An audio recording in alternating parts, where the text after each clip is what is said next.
Ele é professor, mestre graduado em Ciências Biológicas e Biomedicina e também mestre em Tecnologia Ambiental. A pergunta que resta fazer, quem tem um currículo desse tanto e que tem uma vida dedicada à ecologia, a essas coisas, é: o mundo tem salvação? Marcelo Nunes Mestrinero, bom dia. Bom dia não, muito obrigado pela sua presença aqui. Eu que agradeço, Zé, porque a gente quando conversa, né, conversa sempre com alunos do curso de biomedicina, do curso de biologia, eu falo para eles o seguinte: é como se eu estivesse falando, chovendo no molhado, né, porque se a pessoa está fazendo um curso da área de saúde ou está fazendo um curso na área de biologia, né, com as questões ambientais, se ele não estiver preocupado com isso, ele está no curso errado. Então, eu estou falando com quem já sabe o que vai ouvir. E é muito bom que você me permita, e a Tati me permitiu já algumas vezes aqui, falar com o público que não faz parte desse grupo e que é um público que não está envolvido totalmente com isso. Então, eu que te agradeço, tá? Porque para mim é um canal que é impagável, é uma coisa que a gente precisa disso, né? A gente precisa divulgar a ciência, a gente viu aí na pandemia, né? A questão da falta de divulgação de ciência. Divulgar a ciência é levar para quem não faz parte dela, isso que é o mais importante. Agora você me perguntou uma coisa, né? Se o mundo tem salvação. O mundo só não vai ter uma salvação, que é quando o Sol cumprir o ciclo dele, ele vai expandir muito e vai contrair, e vai ter todo um processo astronômico, né? E aí o mundo não vai ter salvação, aí nós também não vamos estar aqui mais. Mas qual é esse ciclo? Vamos explicar melhor. É muito longo, isso aí pode ficar tranquilo, o Sol está na meia vida dele, tem 5 bilhões aí para correr ainda, né? Então isso não me preocupa. Não, me preocupa, eu vou estar velhinho, mas eu quero mas saber. Você é pretensioso mesmo. Aqui o que acontece é o seguinte, né? Isso não tem jeito, isso é um ciclo astronômico que não tem como evitar, não é culpa nossa, é simplesmente a história desse sistema solar. Porque o resto, o planeta supera. O planeta supera. O problema é só o seguinte, né? Ele vai se equilibrar de acordo com as condições que a gente está gerando nele, né? A gente faz parte dessas condições. E esse equilíbrio, ele não leva em conta a gente. Então, se a Terra equilibrar e gerar condições que nós não somos capazes de viver nelas, ela também não vai se preocupar, porque ela não é humana, né, em salvar a gente. Então, na verdade, o que a gente está querendo não é salvar o planeta, né? Na verdade, até estava brincando com o Kevin aqui agora há pouco, né, que a gente é muito pretensioso, né? A gente acha que é capaz de salvar o planeta, né? Na verdade, o planeta já aguentou coisas muito piores que a gente. Nós tivemos aí 5 grandes extinções em massa, por conta de congelou de cima a baixo, fez o diabo. E estamos aqui com um monte de vida, o planeta todo diverso, sem problema nenhum, vivendo aqui. Agora, muitas espécies não ficaram. Acho que todo mundo sabe a história dos dinossauros, né? Então o planeta não considera mais um ou outro. Então nós não somos os filhinhos preferidos do planeta, muito pelo contrário, né? Então o que a gente está lutando é para a nossa condição de vida na Terra. É isso que nós temos que preservar, porque nós vamos provavelmente não ter mais condições nesse equilíbrio da Terra. E o planeta vive bem sem a presença do humano, né? Vive muito bem. Vive muito bem. Muito nós é bem. que fazemos desaforo. Nós somos hoje, eu tenho preocupação com a inteligência artificial. Sabe aquele filme 2001, Odisseia no Espaço? Sei, né? sei. Que o computador toma conta da nave e tal. É a inteligência artificial. Se ela chegar a ter domínio, adivinha qual é a espécie mais ilógica que a gente tem no planeta? O ser humano. É humano. Então imagina qual que vai ser eliminada. Então a nossa presença no planeta, ela seria, infelizmente, né, porque a gente é humano, né, não quer que aconteça, mas infelizmente ela seria benéfica hoje. Pelo número de pessoas, né, nós temos uma pegada ecológica absurda, né, a gente usa do planeta uma quantidade de recursos incríveis, assim. Um dia um aluninho meu, né, do ensino fundamental, eu falei que um casal de onça pintada precisava de 25 km² para viver de mata. Ele virou para mim, eu gosto muito disso, né, esse pensamento espontâneo. Ele falou, nossa, mais que eu. Eu falei, é. Aí eu deixo a coisa rolar, sabe? Quando você quer ficar inteligente, você manda pergunta de volta, né? Falou, quanto você ocupa? Ele falou assim, ó, minha casa tem 10 por 30, 300 metros quadrados. Eu falei, tá, você está onde? Ele falou assim, na escola. Ah, então nós temos que considerar a escola, né? E você veio do quê? De carro? Você pegou a estrada, não pegou? Nós temos que considerar a estrada, não temos? Se você ficar doente, você vai para onde? Para o hospital. Temos que considerar o hospital, não temos? Você vai no shopping? Vai, né? Então, vai na casa da tia em São Paulo? Vai. O pneu do carro do seu pai usa seringueira da onde? Né? Então, na verdade, a visão da gente é muito pequena sobre como a gente impacta o planeta. Né? Então, a nossa pegada é muito forte. Né? Os Estados Unidos da América do Norte, os americanos do Norte, eles têm 5% mais ou menos da população mundial. Eu estou usando os Estados Unidos porque é o mote, não é perseguição nem nada, é um mote. Né? A gente usa uma nação que está explodindo economicamente e tudo. Né? Então, eles estão 5%. Qual que seria o justo deles usarem de recurso? 5%. Lógico. Eles usam 35%. E qual é o sonho das economias menores? Atingir a economia americana. Agora, você imagina quanto que a gente vai necessitar desse planeta se todas as economias tivessem o poder de consumo dos americanos do Norte. Eu vou dar um país só, China. Se a China consumir como os americanos do Norte, a gente vai precisar de um planeta a mais. Eu preciso falar que só temos um, né? Não tem como. A NASA ainda não inventou, Musk não inventou uma nave que leve a gente embora, igual o Wall-E. Esse é um assunto que o Guto gostaria de discutir, né, Guto? Mas eu prefiro que que essa nave não venha, porque se vier, nós vamos virar gafanhoto. Nós vamos ficar passando de planeta em planeta, sugando e indo embora. Aquele Independence Day, aquele filme, o alienígena era a gente. Pouca gente percebeu isso. Né? Era a gente no futuro. Né? Eles chegavam no planeta, sugavam o planeta e iam embora. Então, o que a gente vai fazer é isso. Então, eu prefiro que a gente aprenda a viver nesse planeta. Isso aqui é uma missão nossa. Né? Uma bactéria. Se você põe uma bactéria no meio de cultura rica, ela cresce, ela morre no dejeto dela. A bactéria, eu perdoo. É um ser unicelular, tem uma fita de DNA só, não tem esse cérebro fantástico que nós ganhamos evolutivamente. Ela perdoa. Nós estamos fazendo a mesma coisa com tudo isso que a gente tem de capacidade. Então isso é o fim da picada. Né? A gente tem o mesmo fim de uma bactéria no meio de cultura, tendo todo esse ganho tecnológico, essa capacidade nossa de interpretação, de argumentação. Né? Então, é uma coisa que é triste para o humano. Eu acho muito triste. Resumindo, essa pergunta, onde o mundo vai parar, ela tem que ser invertida. Aonde o homem vai parar? Ele vai parar exatamente na própria destruição, na autodestruição. Né? Exatamente. Eu acho que a única saída que a gente tem... Eu estava até conversando com o Zé aqui, eu acredito que dê para fazer alguma coisa para melhorar a nossa atividade, porque senão eu largo mão, vou deixar de ser ecólogo, né, vou mexer com outra coisa. Se eu não acredito, eu não fico. Então eu acredito, mas remar contra a maré está difícil. Então uma perspectiva aí é da gente acabar vivendo como se a gente estivesse em outro planeta. Porque pensa bem, se eu vou para um outro planeta, eu vou para outra condição. Então eu tenho que criar meios tecnológicos para me manter nesse planeta. Quem assistiu Fuga de Marte viu isso. Né? Então a gente tem que criar uma condição onde a gente viva lá.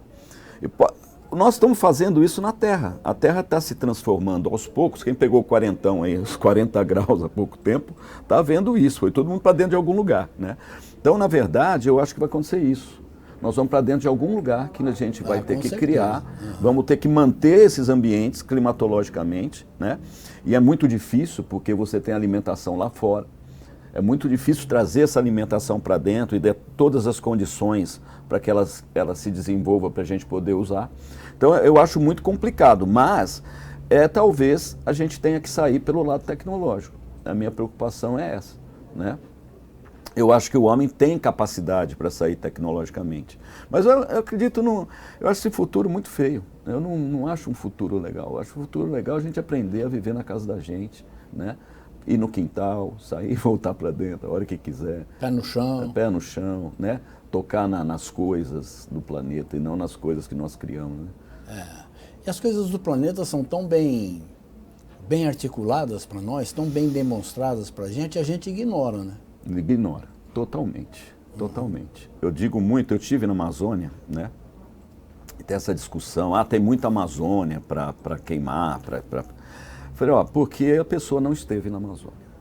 Porque o dia que você bota o pé para fora de uma casa e você olha aquelas árvores de 40 metros de altura, aquela umidade maravilhosa, aquela diversidade biológica fantástica, é muito difícil você falar isso.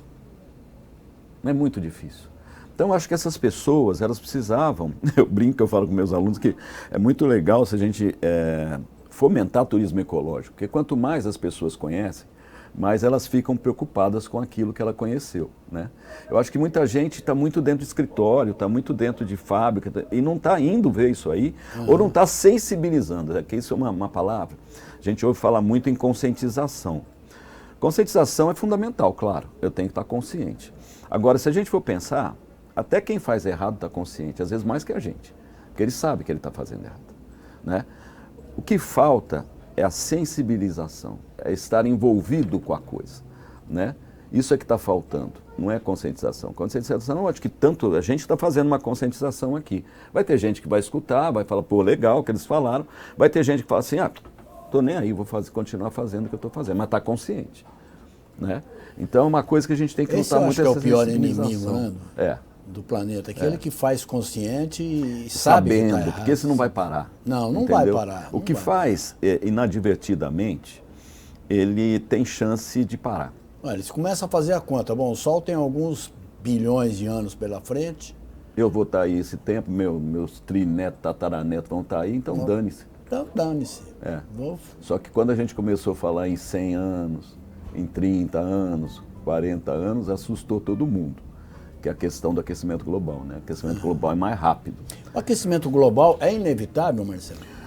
Olha, no pé que está, porque quando as coisas acontecem em nível planetário, elas têm uma inércia para acontecer. Então ela vai ganhando força para recuar. Não tem como você parar toda a produção de CO2 teria que mundial, ser na mesma velocidade que ela avança. Ela vai sofrer uma inércia de diminuição, entendeu? Então, e tem outros questionamentos que a gente faz, que é o seguinte, eu como já dei aula de paleontologia e geologia, então eu gosto muito dessa área da história da Terra, dos ciclos terrestres. Tem ciclos muito maiores do que a gente vive, né? Então você pega aquele filme do Al Gore, né, Uma Verdade Inconveniente, ele tem um amigo dele que é glaciólogo, que faz aquele tubo na geleira, que pega os gases lá de baixo. Certo. Aquilo tem 600 mil anos. 600 mil anos para a Terra é nada.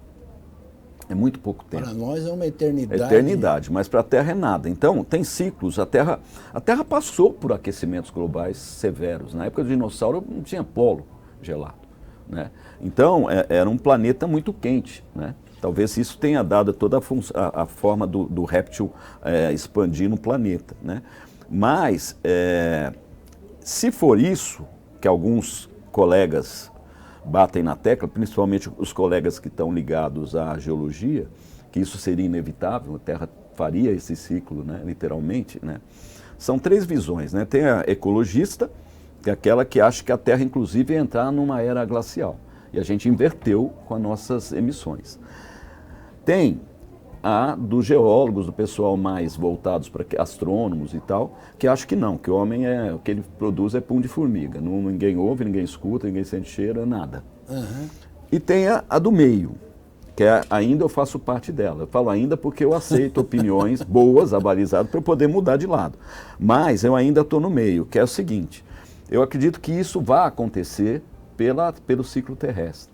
O que nós estamos fazendo? Nós estamos acelerando isso. Isso eu acredito. Tá? Que há um aceleramento, uma aceleração pelas atividades humanas. Isso eu acredito. Mas não acho que é só a gente, né, que vai estar associado a isso. Então eles me perguntam muito, o homem é culpado? Eu falei, antes de discutir se o homem é culpado ou não, nós temos que discutir duas coisas. Primeiro, que nós estamos fazendo errado. Então nós temos que corrigir, independente da gente ser culpado ou não. Por exemplo, quanto tempo tem o petróleo lá embaixo? 65, 70 milhões de anos esse carbono ficou escondido. Foi ao final da época dos dinossauros. Tá. Se eu pegar o carvão mineral, dá mais de 300 milhões de anos.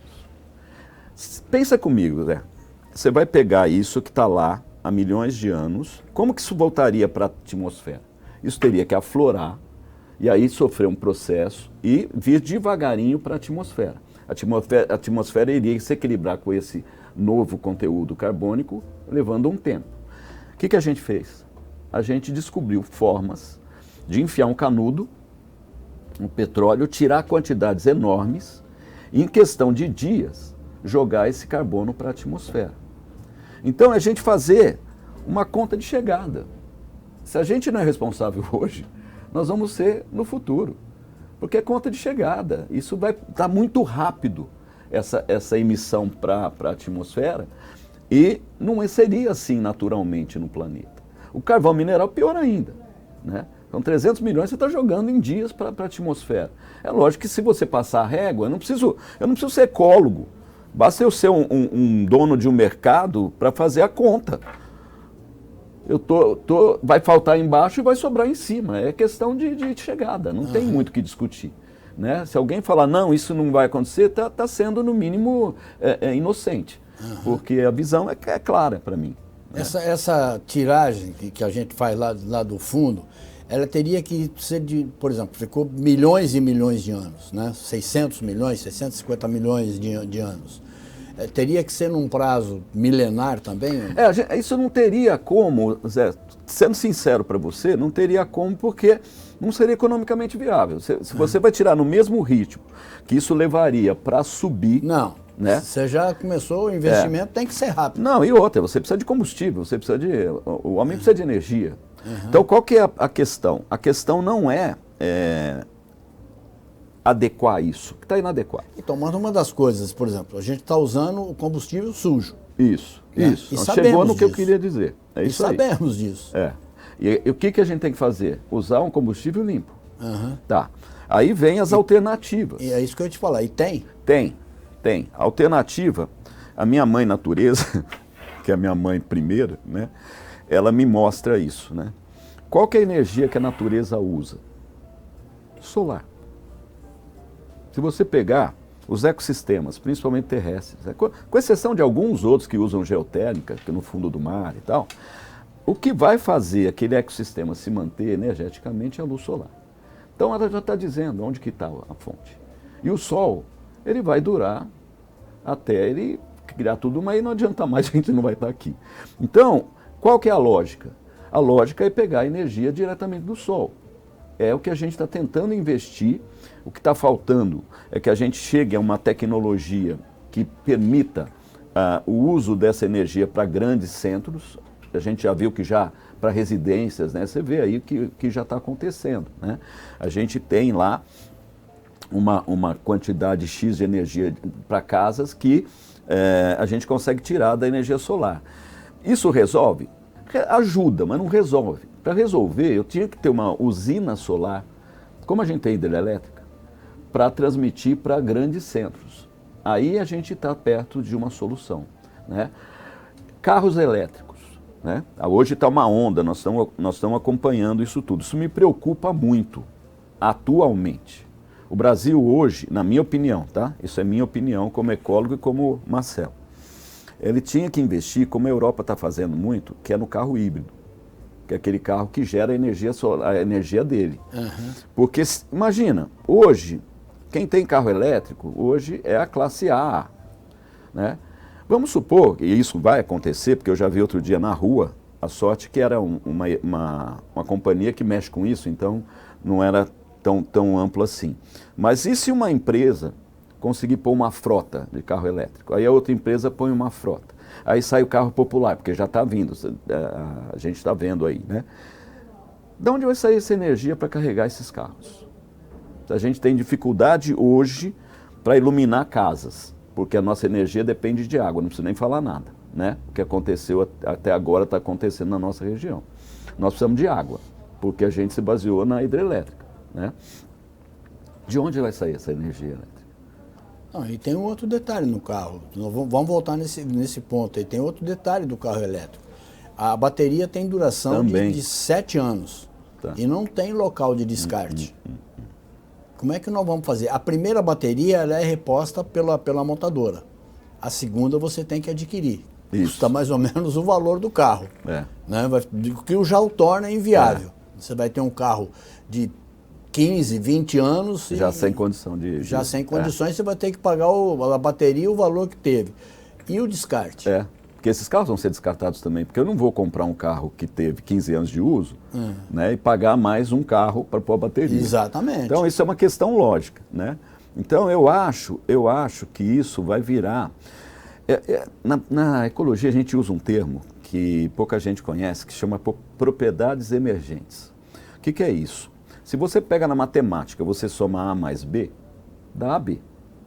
Na biologia, você soma A mais B, dá AB. Só que escapa um Z, polui um S, aumenta a temperatura. São as propriedades que a gente não esperava e que aquilo trouxe. Tá? Hoje a gente tem uma capacidade preditiva interessante, a gente consegue até fazer o que você fez. Né? O que vai acontecer com o futuro com isso? Porque enquanto ele está acontecendo aqui, tá oba, oba, oba. Fantástico. Né? Mas e o futuro disso? Né? Como é que vai descartar essas baterias? Para onde elas vão? Você imagina o mundo inteiro produzindo isso. Né? Segundo, essa questão econômica, né, do carro. Então dá para perceber que talvez não seja a solução hoje para isso. Né? Agora, é lógico que a tecnologia não vai parar e ela vai trabalhar baterias. Eu lembro que eu assisti aquela Fórmula E, eu não sei se você lembra, nas primeiras provas, eles paravam no box e trocavam de carro. Porque não tinha como trocar bateria, então eles pulavam com outro carro, saía com outro carro. Eu achava engraçado pra caramba aquilo lá. Hoje já não faz isso. Por quê? Porque eles já desenvolveram baterias que aguentam uma corrida. Então a tecnologia vai trabalhar isso, mas eu não acredito que eles façam uma bateria eterna. Né? Eu acho que vale mais a autogeração mesmo, o veículo autogerando, né, através da força motriz, né, gerar energia elétrica para sistemas. Isso já ajuda. Mas vai usar combustível, mas você vai usar muito menos. Né? A gente está falando em etapas. Como a gente está trabalhando, que eu estava te falando, né, tem essa inércia. Nós não vamos mudar isso de hoje para amanhã. Então a gente não precisa apavorar e querer fazer para amanhã.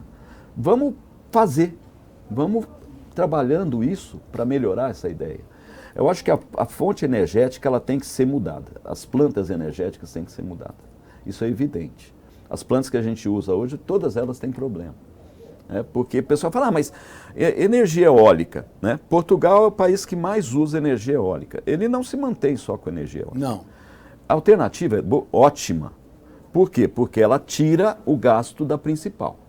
Mas nós temos 3 plantas que são suficientes. Tá? Uma é hidrelétrica, que nós usamos, a outra é termoelétrica, que também usamos em parte, e a nuclear. Né? A hidrelétrica, o problema dela já é na implantação. Né? Porque você alaga uma área imensa, tá? Desaloja pessoas. Tem até eu gosto de ver, porque eu gosto muito de cinema. Tem um filme muito legal brasileiro que eu recomendo para vocês assistirem.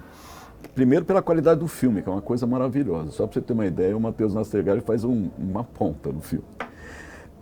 Chama Narradores de Javé. Narradores de Javé? De Javé. Não tem nada a ver com religião, é que a cidadezinha chama Javé. Eu acho que foi, pelo que eu vejo ali, eu acho que foi Paulo Afonso.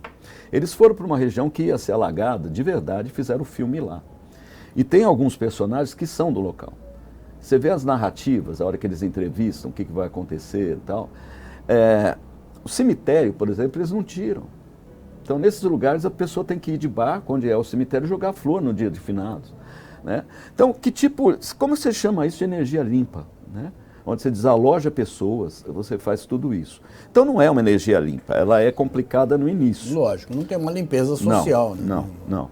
E outra coisa, não só social. Você, aqui no Brasil, hoje, nas micro hidrelétricas, a gente já tem um aluno que trabalha com isso, ele vai no local, ele faz levantamento faunístico, de flora, para ver o que tem, o que pode tirar, o que ele pode proteger, para depois alagar. Antes não era feito isso.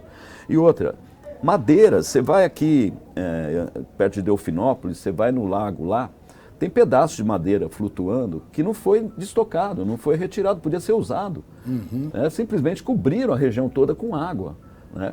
Então, é uma coisa assim, ela é muito impactante. Ela é muito impactante. A segunda, que é a termoelétrica, ela é impactante no funcionamento, que ela é poluidora e a fonte de combustível. Ah, mas você usa madeira que não é nativa, tá? Ok. Só que para você fazer isso, você tem que plantar essa madeira. E onde você vai plantar essa madeira se o Brasil transformar tudo em termoelétrica? Né? Nós vamos tirar a área nativa. E o último é a energia nuclear, que no funcionamento, teoricamente, é limpa, porque ela vai emitir basicamente vapor de água. Né? Mas ela tem o problema do fim do combustível, que ele perde a capacidade de geração, mas ainda é extremamente radioativo. Né? Eu tive em Angra, conversando em Angra, e o pessoal me disse o seguinte: a tecnologia melhorou bem, né? Porque a primeira Angra foi uma doideira assim, maluca, porque, primeiro, onde você vai fazer uma usina nuclear? Qual que é um dos problemas sérios da usina nuclear? É o risco. Né? Você tem que ter profissionais excelentes, tecnologia de última geração. E botar longe de centros grandemente habitados. Onde que nós pusemos a nossa? Entre o Rio de Janeiro e São Paulo. Então você está exatamente no pior lugar para se instalar uma energia elétrica, uma energia nuclear no país, em risco. Né? Aí estive lá, conversei com um engenheiro muito legal. Ele falou: olha, o primeiro gerador realmente era um gerador obsoleto, tanto que a gente chamava a Angra de, acho que você lembra disso, chamava de pisca-pisca. Pisca-pisca. Porque ela não funcionava um dia, outro não funcionava. Exato. Ela não mantinha a Angra dos Reis, só para você ter uma ideia. Por que o Brasil fez então? Porque ele tinha que entrar no grupo seleto de utilizadores de energia nuclear. Isso tem uma série de regalias, tem uma série de situações que o Brasil ia ter acesso. Então se fez emergencialmente, como se faz aqui, e se criou esse problema. Né? E aí ele me disse que o segundo reator, que é a Angra 2, já vem da Grevo, que é uma subsidiária da Siemens alemã, porque a Alemanha não deixa fazer um reator nuclear na casa dela. Não pode fazer reator nuclear na Alemanha, mas ela faz fora. Ela se associa a uma fábrica italiana e faz o reator lá. Esse reator já é de uma geração excelente. E agora ele me disse, inclusive, que já existe um outro reator que ele consegue utilizar o lixo da outra para continuar gerando. Gera em menor escala, mas se soma. Então o resíduo teria uma durabilidade maior. Tá? E você ficaria menos tempo para ter o problema. Porque você sabe que no Brasil nós não temos esse problema ainda, né? Todo o lixo retirado de Angra está lá. Foi tirada as pilhas e colocadas dentro da sala do reator. Ainda não teve necessidade de tirar de Angra. Por que não teve essa necessidade? Porque, como era pouco, ainda é pouco, a gente consegue deixar na sala do reator, que ela é totalmente isolada. Então tem um canto lá que eles deixam o lixo nuclear. Então fica fechado dentro do próprio gerador. Sim, enquanto tiver fechado... Isso, esse é o problema. Exato, isso que eu te falei. Enquanto tiver fechado, está tudo bem. E daqui aí? um pouco nós vamos ter que, inclusive, pegar, depois que chegar porque vai chegar, a demanda vai levar um excesso. Aí nós vamos ter que pensar onde pôr isso. Cada país tem uma atitude, né? Os americanos, eles furam montanhas e isolam com chumbo e levam lá para dentro. Os franceses, não sei se você lembra, aqui que o Greenpeace tinha aqueles botezinhos que eles ficavam em volta do navio, porque os caras jogavam. Um país como a França, isso que me pega, capacidades mentais assim fantásticas, põe um lixo nuclear dentro de um barril de óleo, cercado de cimento, põe lá dentro e joga no mar. É não ter previsão mesmo, né? Porque é lógico que isso vai ocorrer um desgaste e vai vir a escapar, né? Então, eles contam que isso, quando acontecer isso, já vai ter terminado. Não vai. Então, cada país tem uma situação. E agora, o que me preocupa? A gente está vendo aí a mudança climática, né?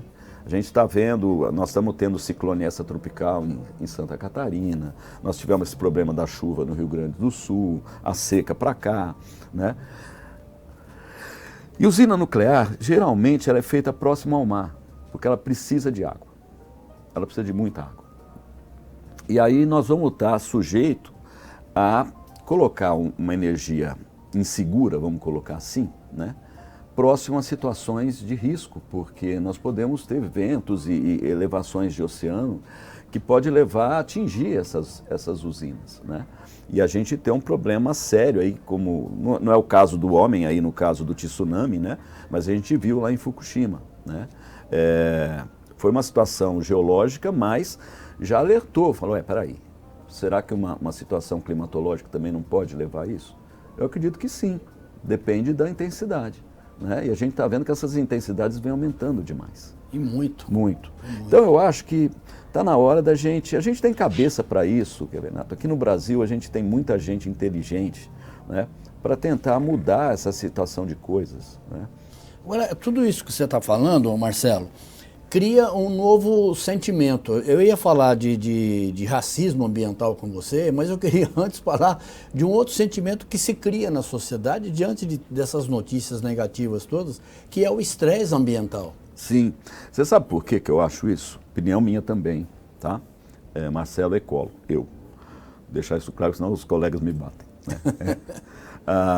O que acontece é o seguinte, as notícias, eu tive agora, há um tempo, a Mauá tem um curso de jornalismo, né?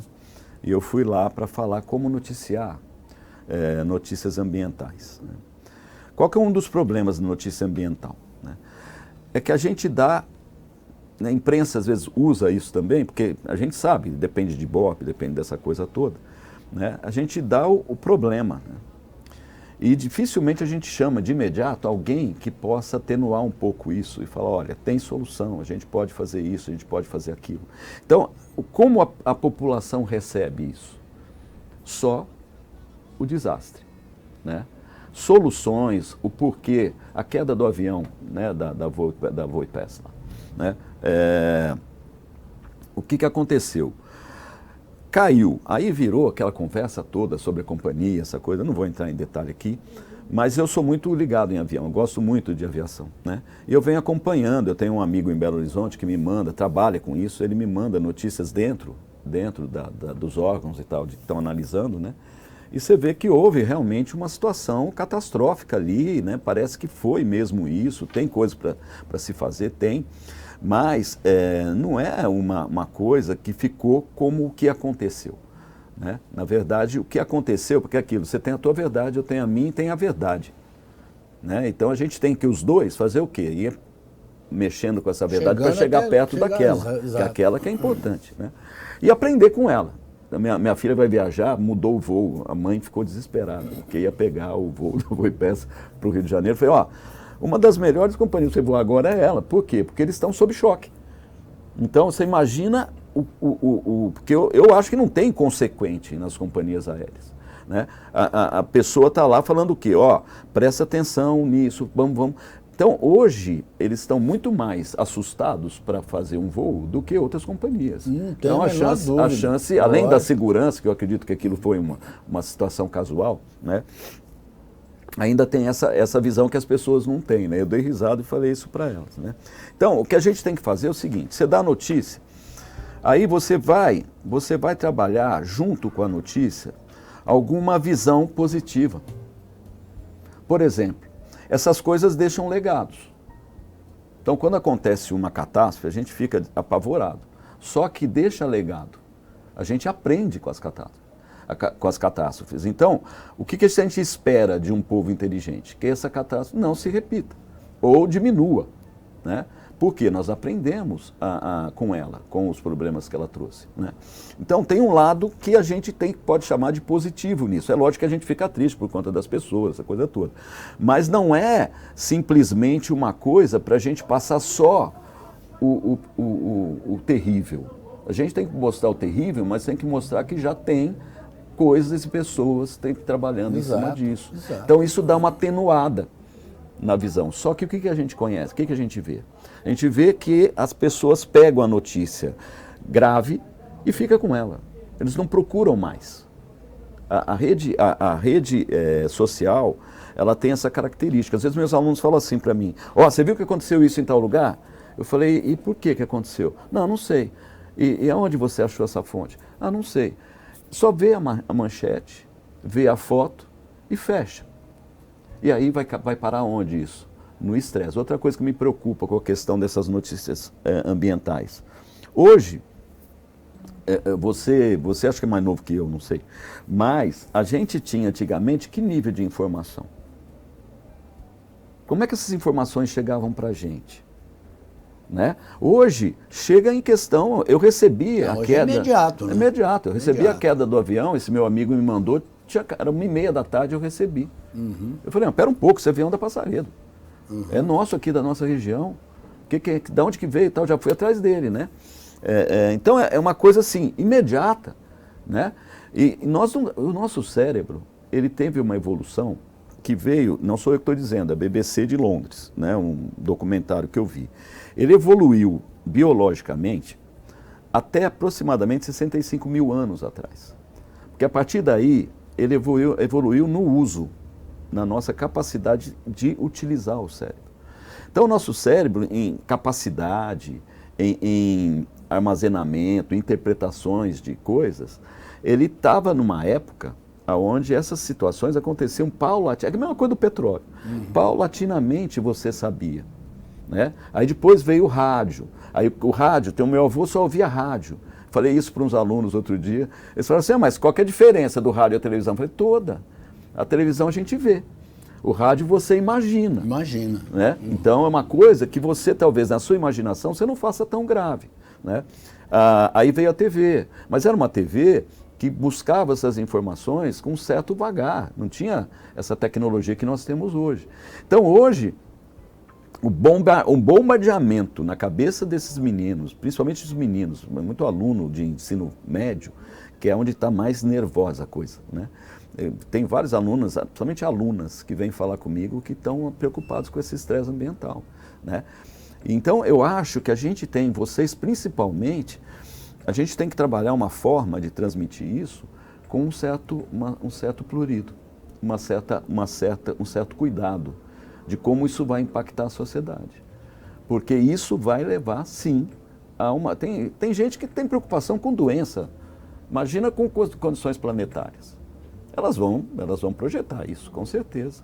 A diferença básica do rádio dá para fazer assim, ó. Até 1966, as transmissões de rádio da Copa do Mundo, que é de 4 em 4 anos, eram diretas, obviamente. Sim. Transmitia em tempo real. A televisão não. A televisão exibia no dia seguinte. Porque não tinha tecnologia satélite, coisa toda. Exatamente. Gravava e mandava. Não existia o videotape ainda, a capacidade de videotape, de editar, essa coisa toda. É isso mesmo. Só a partir de 1970 que a televisão começou a transmitir de forma direta. Em branco e preto. Isso. E só 2 anos depois é que veio a de 74 já foi colorida, que eu fui ver lá no shopping. Não, tem essas... A gente revela as coisas, né? Assim. Marcelo, o que é o racismo ambiental? Como é que ele pode se manifestar? Tem 2 visões aí, né? Uma é uma despreocupação, né, das áreas econômicas e políticas com as minorias, né? E se você não cuida das minorias, elas estão mais sujeitas a problemas ambientais, lógico. Se você mora numa casa projetada, com alicerce, com um sistema de vibração de vidro para não quebrar, você vai passar por um vendaval mais tranquilo. Você mora num casebre, você vai fazer o quê? Você vai sofrer mais com isso, né? Então, e outra coisa, né? Essas pessoas, por não terem muito acesso às áreas mais seguras, elas ficam mais em áreas expostas à questão de risco ambiental. A gente viu muitas vezes, né, quando tem muita chuva, aqueles deslizamentos. E quem que são os que são ali, né? Estão ali naquela situação? Geralmente, população menos abastecida monetariamente, de cultura e de educação, indígenas, que infelizmente quilombolas, o acesso é pior para essas pessoas. Então elas vão estar em maior quantidade nesses locais, né? Então, aconteceu uma briga séria, isso aí não sei nem se esse termo não surgiu naquela época, que foi a questão de New Orleans, nos Estados Unidos, que o furacão Katrina, ele perdeu força. E aí ele entrou no Golfo do México, ele ganhou força e eles não foram avisados. Eu não sei se houve um delay, se houve um problema. A gente torce para ser isso e não ser nada que seja pensado. Mas eles se queixaram muito, porque lá a maioria é negra. E entrou a água lá e afogou muita gente, né? Quando você vai para os quilombolas e para os indígenas, né? O uso da terra, o uso do ambiente deles, né? É um uso que, para a população em geral, mais abastecida de recursos, a gente vai justificar o que está fazendo, vai lá, conversa, essa população se posiciona contra e tal. Nesses locais, eu não sei se você percebe isso, não tem essa conversa, parece que é terra de ninguém.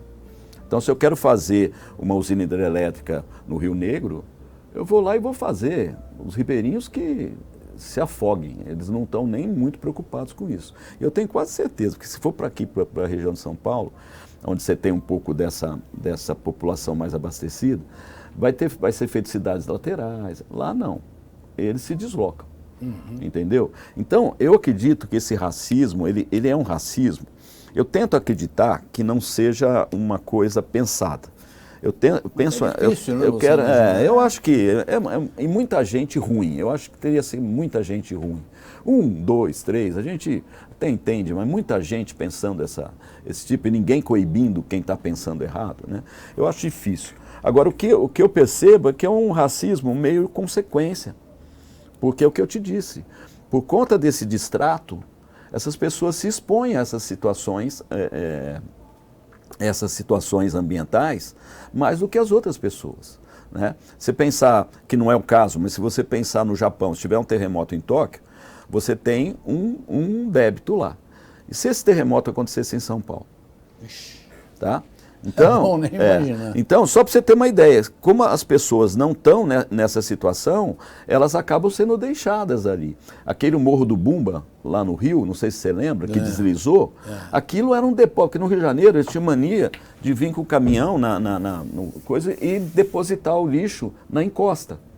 Então ficava aquele monte de lixo, o que eles fizeram? Cobriram com terra, quando começou a história do aterro, cobriram com terra e deixaram a população, aí está o descaso, e ocupando esse morro com habitações que não tinham nenhum tipo de sentido. Já uma sinalização que não ia dar certo. A água entrou por baixo, soltou, aquilo desceu com vai solapar tudo. Aí o político, na época, não lembro quem era, falou assim, não, mas veja bem, isso foi uma questão de uma catástrofe climática. Eu falei, como assim? Não, foi uma tragédia anunciada. Pode ter sido uma chuva muito grande, mas aquilo ali estava numa situação totalmente... E quem está morando ali? Né? Então, eu acho assim, por questão cultural, os quilombolas e os índios, né, os indígenas, são destratados porque a gente já veio para cá com essa ideia, então eles estão nessa função. E as minorias, né, que não são nem minorias, em muitos lugares são maiorias, né, que são pouco tratadas, vamos colocar assim, pouco cuidadas. Elas estão mais expostas. Então, eu acho que é um racismo de consequência que nós temos que melhorar como gente. Da falta de políticas também, de equidade, né, de assistência. E saúde. Você pega uma inversão térmica, por exemplo, vamos supor, em São Paulo, uma inversão térmica com umidade e luz, porque tem uma coisa que a gente chama de smog fotoquímico. Smog é smoke, fumaça, foto, luz, químico, substância química, né?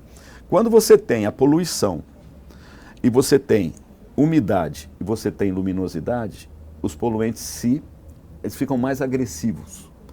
E aí, os problemas respiratórios, eles surgem com uma potência violenta, né? E quem é que fica exposto normalmente? Né? As pessoas que estão na rua. Tem gente que vai, puta, tá difícil. Nós vimos aqui na queimada, né? Quem podia ficou em casa, ficou em outro lugar, usou máscara. E essa população? Pois é, mas e a saúde dessa população? Essa população, não te parece inconsequente um país que fica... por exemplo, nós estamos diante de queimadas, né? Provocadas ou não, mas queimadas na região inteira. Questões ambientais, essas tragédias ambientais que a gente está vivendo. E o que a imprensa não é muito cínica quando ela começa assim, puxa vida, vamos calcular o prejuízo que vão ter... O que eu te falei? É a questão econômica na frente de tudo. Cara, é uma questão social, uma Lógico, questão... lógico. O que tem que ser discutido quando você tem esse tipo de situação, primeira coisa, quem que você chama? É que eu falei para eles lá na meu contato com eles. Quem que você chama? Quem é abonado para falar daquilo. Então, o primeiro problema qual que é? A saúde da população. Quem que você vai chamar? Pneumologista, você vai chamar o pessoal da saúde. É lógico. Tá? O segundo, questão ambiental. O que está acontecendo isso? O que está acontecendo com as matas? O que está acontecendo com a fauna? Tem animais queimados aí absurdamente. O tamanduá é muito lento, então eles se queimam. Então, mostra ambiental. Depois, nós vamos pensar inclusive na economia. E não somente na questão econômica. Né? Porque a cana vai perder, porque o plantador de milho vai perder. Isso tudo, o governo vai em cima de seguro e vai em cima de reforços financeiros para socorrer. Né? Mas essas pessoas que morreram, que tiveram problemas graves respiratórios, porque não foram alertadas o que fazer, né? Uma cobertura úmida na boca já ajuda muito. Né? Então, mas eu não vi ninguém ir lá falar isso. Por quê? Porque é o primeiro setor que a gente vai tentar abraçar.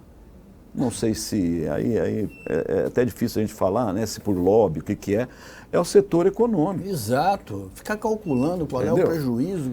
E o prejuízo humano, o prejuízo que é o pior, ambiental, né? lógico. A questão da Covid que eu estava falando, teve uma época que eu falei para minha mulher, eu estou desesperado, está caindo, na época é começo da Covid, né? Está caindo 3 aviões por dia de pessoas morrendo. Pessoas morrendo. E outra coisa que está me preocupando, esse volume de informações que eles estão recebendo está tornando essa população insensível. Hoje você fala, lembra na nossa época quando caiu um avião, se falava 2 meses sobre aquilo, ficava todo mundo consternado. Hoje saiu todo mundo, foi almoçar, caiu um avião lá. Aí você descobre que a aeromoça morava perto de mim, lá em Bonfim, você descobre umas coisas ou outras. Mas não há mais essa consternação, essa coisa de machucar, essa consternação sabe? Natural, essa coisa né? que a gente espera de um humano, entendeu? De um humano.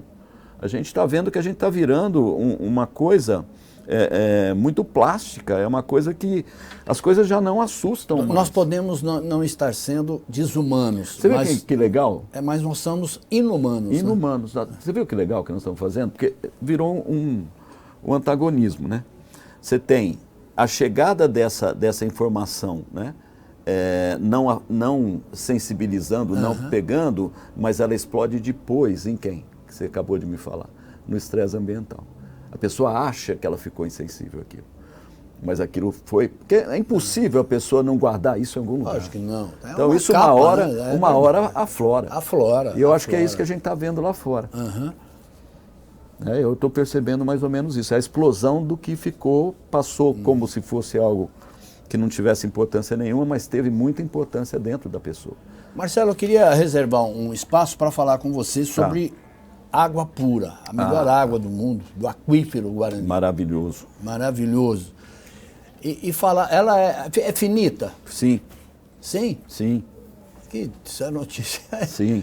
E nós estamos abaixando muito o nível do aquífero. E não estamos recuperando a Tem altura. uma falácia que as pessoas usam, que nós temos, até isso, Ribeirão Preto, eu vou falar Ribeirão Preto. Ribeirão Preto foi agraciado com esse aquífero. Nós temos um aquífero, nós temos várias situações favoráveis. Primeiro, esse aquífero, ele está sob uma laje de basalto, que aqui já foi vulcão, foi um vulcão em fenda, né? E ele cobriu esse arenito, né, com uma laje de basalto. Por que isso é bom? Porque a infiltração que vem do solo, que está muito associado a agrotóxicos, a uma série de poluentes, não tem tanta facilidade de chegar no aquífero. Né? Segundo, ele está numa altura, uma posição que para nós ela é acessível. Então a gente tem o uso facilitado desse aquífero. O pessoal acha que todo mundo está em cima do aquífero usa a água do aquífero. Não usa. Tem lugar que não tem como. Então eles têm que pegar de fonte superficial porque não é viável tirar a água do aquífero naquele local. Né? Você está falando de Ribeirão. Não, Ribeirão está certo. Ribeirão tem como usar. Outras cidades, que então, parece que todo mundo que está em cima do aquífero está usando o aquífero. Não é assim. é uma minoria que usa, né? Nós temos essa benéfice de ter essa água maravilhosa, tá? Segunda vantagem, é uma água que foi extremamente filtrada. Então é uma água de tão boa qualidade que a gente tira essa água e te fornece colocando cloro e flúor. O cloro por quê? Porque ela é suja? Não, porque ela vai para uma rede suja. Uma rede que tem perfurações, tem problemas de contato com o ambiente externo. Então ela pode ser contaminada durante o caminho. Então o importante é que esse cloro chegue na quantidade adequada no bico de torneira. Porque é esse caminho que nós estamos preocupados, não é a água que nós estamos... Se você for lá no local e tomar, não tem problema nenhum. Tá? E o flúor por causa da cárie, né? Só que nós temos um problema, que o pessoal fala assim, não, e nós temos uma outra vantagem, porque o aquífero é recarregável. Ok, é recarregável mesmo. Tem aquíferos no mundo que são fossilíferos. De jeito nenhum. A água é retirada. A água que entra no solo, eu não lembro, a última vez que eu vi, tinha em média 17 anos para chegar no aquífero. E que velocidade você tira? 17 anos? Foi a última que eu ouvi, né? Não sei se já teve alguma... Talvez do ponto de recarga, onde ele está mais perto, seja mais rápido. Mas tem problema de locais que estão muito mais fundo, então é média, né? Mas mesmo que seja, vamos supor que fosse dias. Nós tiramos, num dia, quantos 1000 litros de água do aquífero? Para Ribeirão Preto. Uma população de 700 mil habitantes, com empresas, com um detalhe, né? Quantos poços perfurados existem em Ribeirão Preto? Então. Para cada poço do DAERP existe um clandestino. Sim, sim. E o que acontece? A nossa demanda, ela está muito alta em relação à recarga natural. Nós temos que cuidar da recarga? Claro que temos. Tá? Agora, já está mais do que na hora da gente começar a pensar em fontes de água alternativas para que a gente dê um refresco para esse aquífero. A gente demora muito para falar, bom, vamos fazer. Sempre, geralmente, é precedido de uma tragédia. Né? Aí você fala, agora nós vamos fazer. Né? E aí o que acontece? Um dia eu estava numa festa na casa de um primo, né? Aquele varandinha lá, cervejinha, batendo papo. Eu falei que Ribeirão Preto já estava na hora de ter metrô, começar a pensar em metrô. Né? Você tem bairros destacados que já podem ser ligados por essas linhas e que vai favorecer muito o trânsito. A gente já está percebendo esses gargalos no trânsito de Ribeirão Preto. Né? Eu fui execrado. Né? Imagina falar de metrô agora. Falei, gente, quando que vocês vão falar?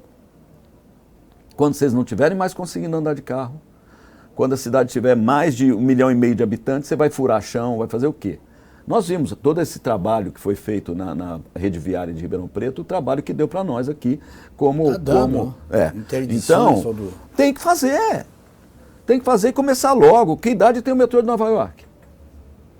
Que idade tem o metrô de Buenos Aires? Isso que eu ia falar, eu de Buenos Aires. Entendeu? Será que eles ficaram esperando para fazer? Não. Não. Então, não, vamos furar. Tá, tudo bem, fazemos de superfície. Vamos fazer uma... Buenos Aires deve ter feito o metrô, que foi antes da Segunda Guerra Mundial, entre a primeira e a segunda. Com quantos habitantes? Com a habitação que tem hoje, com os habitantes que tem hoje. Mas isso é o quê? É previsão.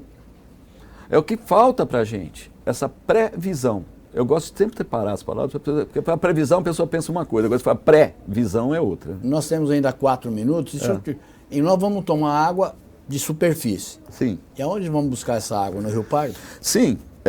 Por enquanto, eu tô preocupado só com uma coisa. Eu tinha essa visão bem clara, que tinha que ser assim, né? Mas hoje já estou preocupado com o volume hídrico que Ribeirão está recebendo, né, por ano.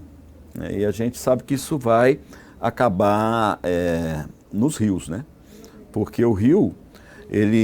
mas o rio ele recebe de outro lugar. Não, não recebe de outro lugar. A infiltração, a gente acha que o rio só vem, né?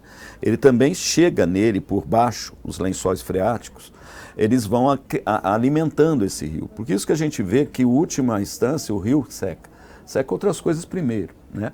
Então os lençóis vão baixando, vão deixando de alimentar o rio. Então me preocupa um pouco isso, mas...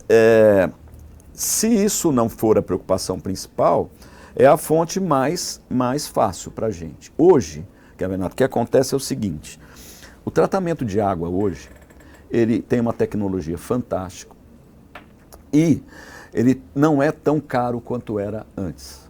Por que nós perdemos as cervejarias aqui em Ribeirão Preto? Né? Nós estamos nu aqui. Né? Por que nós perdemos essas cervejarias? Porque na época o tratamento de água era praticamente inviável para se fazer cerveja. E o que nós temos aqui de excelente qualidade que é principal em cerveja? Água. Por isso que as cervejarias estavam aqui.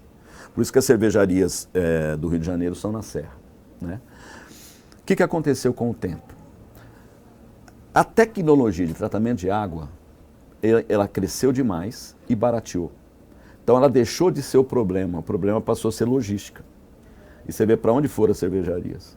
Tudo para a região ali de Campinas, onde você tem todo um polo de logística fantástico. Né? Então, Ribeirão Preto já está na hora de ter uma estação de tratamento de água. Ela não precisa compor toda a água de Ribeirão Preto, ela vai ser uma subsidiária, ela vai ajudar ao consumo de água de Ribeirão Preto junto com o aquífero. E vou deixar claro aqui, porque já houve essa conversa, quando uma água sai de uma estação, vou deixar bem claro, eu sou mestre em tecnologia ambiental. Tá? Eu trabalhei com professores que projetam essas estações de tratamento, tá? As ETAs. Né? A água sai da ETA igual a que você toma do aquífero. Qual que é a diferença de uma para outra? Eu tenho que ter um tratamento. Para o aquífero, não. Por isso que Ribeirão Preto tem uma água bem mais barata.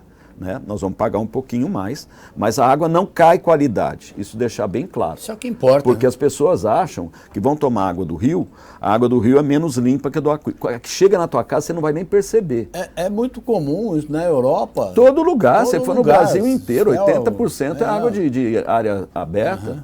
Né? São Paulo toma água do quê? Da Guarapiranga. Uhum. Preciso falar alguma coisa? Da Billings, São Paulo usa. Né? Então, o paulistano não toma água de qualidade? Lógico que toma. Lógico que toma. Ué, a tecnologia cresceu tanto, Renato, que agora nós temos um sistema, que até estava conversando com você. Né? Acho que o futuro da água, o pessoal vai querer me matar aqui. Né? O futuro da água é a água do esgoto. Porque pensa bem, a água chega na tua casa pela torneira. Sabe quanto dessa água sai no teu esgoto? 80%. Então você tira 100% da água do aquífero e devolve 80% com o esgoto. E se nós vamos falar em sustentabilidade, tem algo errado aí. Muito. Então qual que seria a correção? Nós já temos aqui, Ribeirão já está numa fase interessante para pensar nisso. Nós temos o tratamento de esgoto, que é excelente em Ribeirão Preto, está atendendo uma boa parcela, né? Não atende por conta de clandestinidade e tudo mais. A gente pode pegar essa água e transferir porque tem osmose reversa.